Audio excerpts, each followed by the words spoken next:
Gen Z, my generation.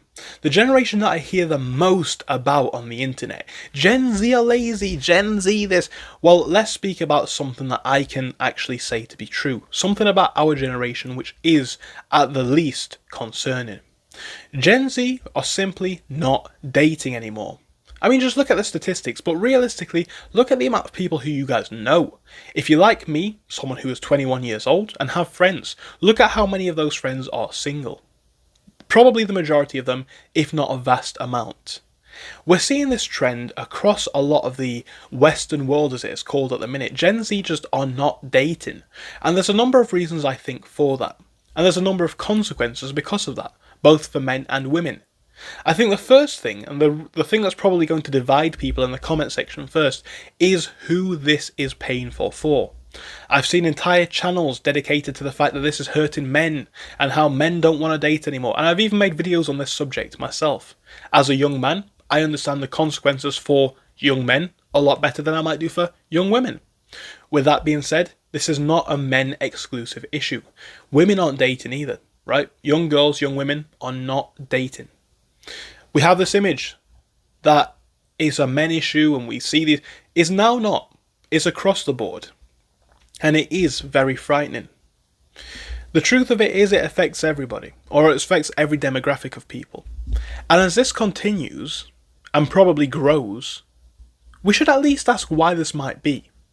Well, I think a big thing is technology, and how technology has kind of commodified or commercialized the dating world. Look at apps like Tinder, for example. You pay a subscription and you get a date. But in reality you don't, because these apps are not set up for people to win. Arguably one of the areas where it's set up for men to lose. For every one woman on the platform, there's more like 10 men, right? So the chances of you being the most appealing person is very low. Also, no matter whether you're a man or a woman, we see this effect where you don't know anything about somebody, right? If I approach somebody in the street or a bar or something, you get to see who I am, what I look like, how I interact, my social mannerisms, you hear my voice, or when you are on the internet, all you see is a very small and also a very staged snapshot into somebody's life. It's not a real world view of what they live like. And this just adds to the fakeness, right? People feel like connections are just not real anymore. People are struggling to make genuine connections. Social skills are at a low. Isolation is at a low. People don't have the confidence to approach people and meet new people. And this is a scary, scary trend. Probably one of the most worrying trends that I've seen. Now, we might like to say that this is just an issue for a small number of people, but increasingly it's not. It is increasingly not. And it comes from both ends of the scale. We have this movement that all men are trash is one side of it. Then we have this movement on the internet as well that the same is true for women, right? We've come to a point now where there's this sort of gender war on both sides, and it's not good for anybody. It's not good for either side of us. As people, we've lost our unity, and we're too busy focused on ideologies versus reality. I don't have all of the answers as to what's led to today's dating world, or today's dating market, but the truth of it is harder for a lot of people than it ever has been. For some people it's easier, right? Especially on places like Tinder and all of these other platforms. If you are the top 1%, 10%, likely it's easier than it ever has been. If you look good, if your life's in order and you can prove that through images, great. But just look at other factors, the places where people may have met people in the past. Less and less people are working. Less and less people want to go to work. More and more jobs are isolated. They discourage meeting people in the workplace, friends or otherwise. We don't hang out anymore. You know, if you're with a group of friends and you're out, in the park at summer, it's a lot easier to talk to somebody new, a group of girls, for example, than it is on your own, right? And the way that comes across is a lot different. The brotherhood or the camaraderie that comes with it, the group confidence is strong. Group confidence isn't a thing when you don't have groups. Confidence isn't a thing when you don't feel good about yourself. And yeah, this does relate to a number of things. We've got people who are scared, timid, inexperienced, and we expect from both genders roles that both genders, to be fair, are in a lot of ways struggling to fulfill. And I know some people will make this a thing where, oh, well, a video like this is beneficial only to men or women. The truth of it is, I'm not here to pick a side, right? I'm just highlighting a fact.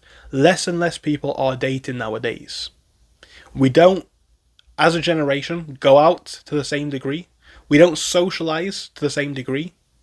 We don't look at social opportunities with the same level of value that we should.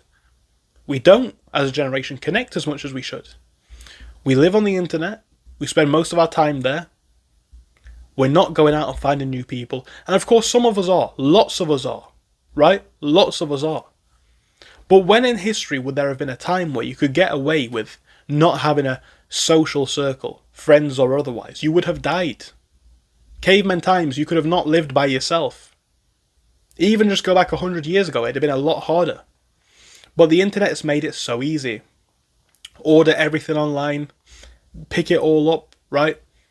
You don't need to interact with anybody. You work at home or in an office where you don't get to see anybody. You got big walls up like this.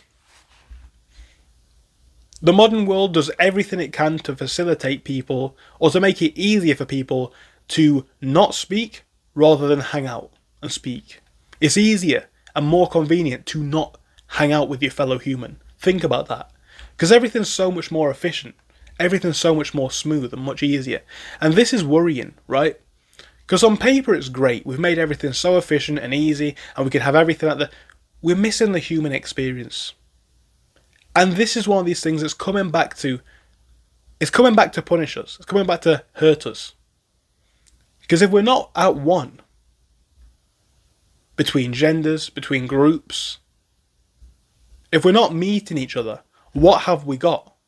Everything loses its meaning. Nothing that is a social symbol or a status symbol means anything if you have no social group or any place in society.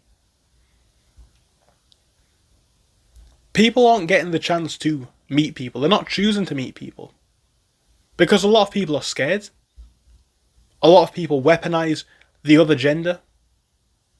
Perhaps all in an excuse to make up for the way they feel. But the truth of it is this. Whatever the reason is not good. And I'm not here, like I say, with all of the answers, if any of the answers. I'm just here to highlight a few things that I see. It's the truth. It really is the case. And people like to downplay it or dismiss it. There are people in this generation who can't really do much, right? They feel very, very uncomfortable. Let's talk about men specifically, right? I know of men who struggle or would feel very, very scared in the concept of approaching a random girl and just saying hi. Wouldn't be something that they'd feel very comfortable doing. I'm not here to pin the blame on anybody or anything like that, but it's a worrying trend in society that we're seeing. And we need to at least address this and ask what's going on.